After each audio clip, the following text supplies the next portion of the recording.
Docteur Laurent Alexandre, bonsoir. Vous êtes chirurgien, neurobiologiste, énarque. Vous avez fondé Doctissimo et vous publiez La guerre des intelligences chez Jean-Claude Lattès, intelligence artificielle contre intelligence humaine. Mais docteur Alexandre, elle a commencé cette guerre. Dimanche soir, Emmanuel Macron, lors de son interview, nous expliquait que des centaines de milliers d'emplois dans la banque étaient menacés par l'intelligence artificielle, puisque désormais, dans les banques, mon conseiller de clientèle est remplacé par une intelligence artificielle, par un automate. Oui, on a une transformation radicale de l'économie. On l'a déjà eu dans le passé. Il y avait 29 000 porteurs d'eau à Paris et ils ont tous disparu quand l'eau courante est arrivée. Donc ce qu'on va voir dans des métiers comme chauffeur routier, taxi, banquier, comptable, c'est une disparition des emplois. Dans beaucoup d'autres secteurs, les emplois ne vont pas disparaître, ils vont changer.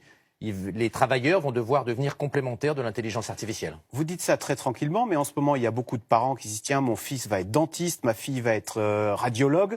Ce sont des métiers, vous le dites dans le livre, dentiste, radiologue, qui sont en grand danger, en voie de disparition. Alors, orthodontiste, oui, va muter radicalement, mais il faudrait que l'éducation nationale cesse de s'occuper de ces problèmes syndicaux internes et s'occupe un peu du futur. Il faudrait qu'il y ait une cellule de prospective à l'éducation nationale qui réfléchisse à l'avenir des métiers, à l'avenir de l'intelligence artificielle pour orienter nos enfants vers des endroits où ils vont être complémentaires de l'intelligence artificielle, au lieu de les envoyer, comme elle le fait aujourd'hui, vers des endroits où ils vont être laminés par l'intelligence artificielle. Pourquoi l'intelligence artificielle va-t-elle changer le métier d'orthodontiste ou de radiologue? Parce que maintenant, l'intelligence artificielle est capable de faire et de définir le meilleur traitement orthodontique et de faire en impression 3D des empreintes transparentes qui remplacent les bagues, et il n'y a plus besoin pour l'orthodontiste de bosser. Et c'est pareil, l'intelligence artificielle... Et c'est fabriqué en Californie, en face de chez Google. Ah oui. Et l'intelligence artificielle, c'est mieux qu'un radiologue, voir les prémices d'un cancer? Oui, et puis ça va être de pire en pire. Mais le radiologue, il va se reconvertir. En revanche, le chauffeur routier, ça va être beaucoup plus compliqué. Alors, on voit bien qui sont les gens menacés. Qui sont les gagnants? Quelles sont les firmes qui se cachent derrière cette intelligence artificielle? Alors, vous avez deux types de gagnants. Il y a les entreprises qui possèdent l'intelligence artificielle. Google, Apple, Facebook, Amazon, les géants américains de la tech. Et puis, il y a des Français là-dedans? Non, aucun Européen. Nous, on est des crapauds. Et puis les BATX, Baidu, Alibaba, Tencent, Xiaomi en Chine. Et en Europe, il n'y a rien. Ça, c'est côté entreprise. Puis côté humain, c'est très clair. Dans une économie de la connaissance et de l'intelligence artificielle, les gens les plus intelligents, les plus doués, les plus innovants seront les maîtres. Et les gens moins doués, si on ne fait pas très attention et si on ne les forme pas, seront des parias. Et c'est dramatique, ça. D'ailleurs, vous dites dans votre livre, nous, on a des cerveaux bien formés, on les exporte aux États-Unis, où ils vont travailler pour ces géants qui, demain, domineront l'intelligence artificielle et la fabriquent déjà. La fabrique déjà. C'est Google, Facebook, Amazon et Apple qui fabriquent l'intelligence artificielle. Et ça veut dire quoi concrètement? Alors ça veut dire qu'ils vont dominer le monde de la médecine et qu'ils seront capables demain, à moi, malade, de me vendre... Si nous ne faisons pas très attention, l'éducation et puis la santé demain seront fabriqués en Californie, seront made in California. Parce que l'intelligence artificielle va être indispensable pour personnaliser la médecine et personnaliser l'éducation. C'est-à-dire pour savoir comment, pour un enfant donné, il va le mieux apprendre. C'est l'intelligence artificielle qui le fera.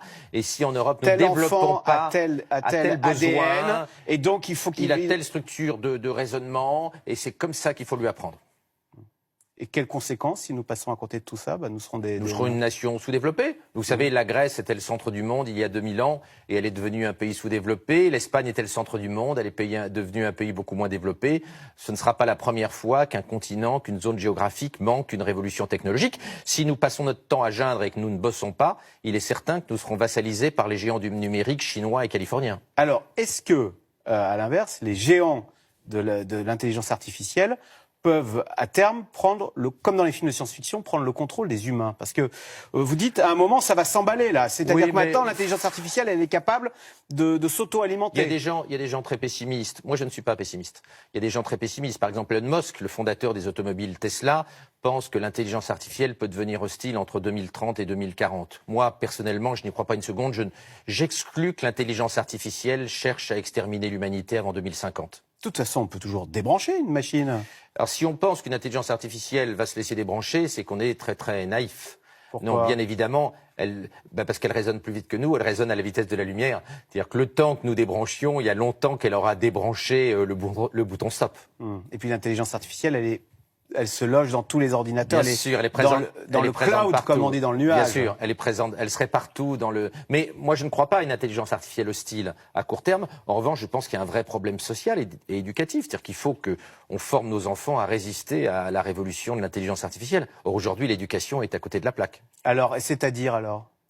Eh bien, il faut cesser de former des gens à des métiers qui vont disparaître. On forme encore des camionneurs, on forme encore des comptables, on forme des tas de gamins à des métiers qui ne tiendront pas face à l'intelligence artificielle. Il faut remettre des humanités, l'esprit multidisciplinaire, l'esprit critique. C'est ça qui va permettre aux enfants de se défendre face à l'intelligence artificielle. Pas du tout d'être technicien. Sur tous les métiers techniques, l'intelligence artificielle va faire 1000 fois, 1 million, 1 milliard de fois mieux que nos enfants.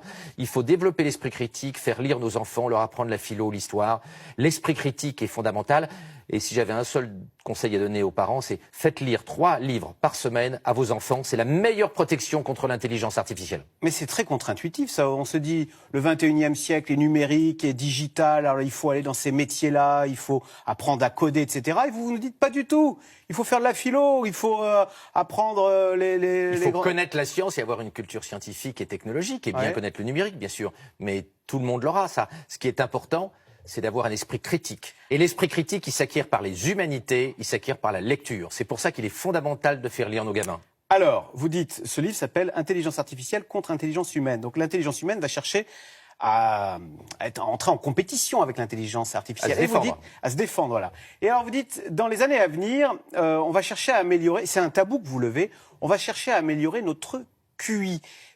C'est, dites-vous, la dernière grande source d'inégalité aujourd'hui. Nous avons des QI très différents et on s'en accommode fort bien. Les inégalités économiques entre nous sont directement liées aux inégalités intellectuelles.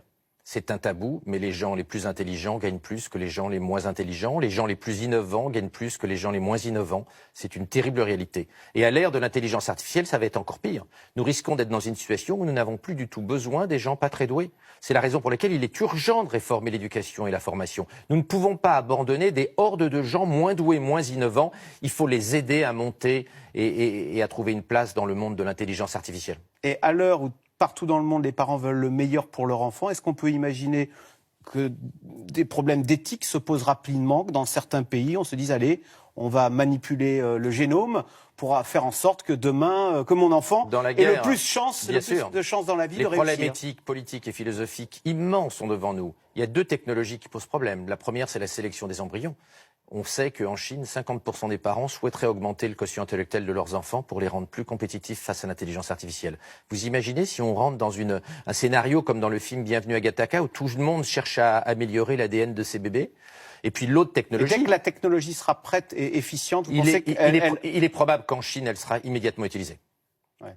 Avoir son gamin qui a le quotient intellectuel de Bill Gates, plutôt que d'en faire un cantonnier, sera considéré à tort ou à raison par beaucoup de Chinois comme quelque chose de tout à fait digne et de tout à fait bien. Même si chez nous, il n'y a que 13% des parents dans les sondages qui se disent prêts à utiliser ces technologies-là pour augmenter les capacités intellectuelles de leur enfant. Puis la deuxième technologie qui pose problème, c'est la nouvelle société d'Elon Musk, le fondateur des automobiles Tesla, qui a fondé une société, Neuralink, qui est destinée à mettre des microprocesseurs, des circuits intégrés dans le cerveau de nos enfants pour les rendre plus intelligents et plus compétitifs face à l'intelligence artificielle.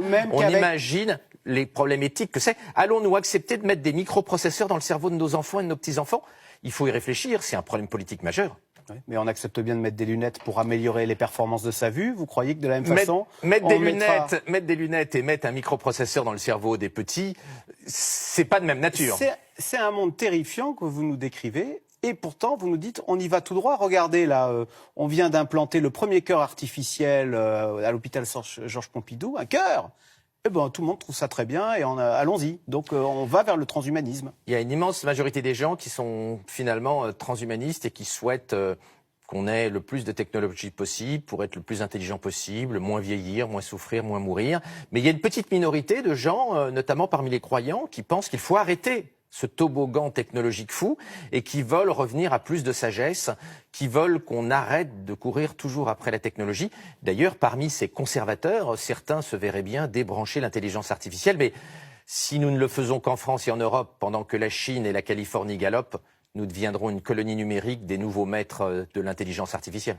Voilà, c'est passionnant, fascinant, un peu effrayant par moments. Merci beaucoup, docteur Laurent Alexandre. Donc, je rappelle votre livre, La guerre des intelligences, c'est chez Lattès. Merci. Merci. Vous restez avec nous tout de suite, c'est dans l'air.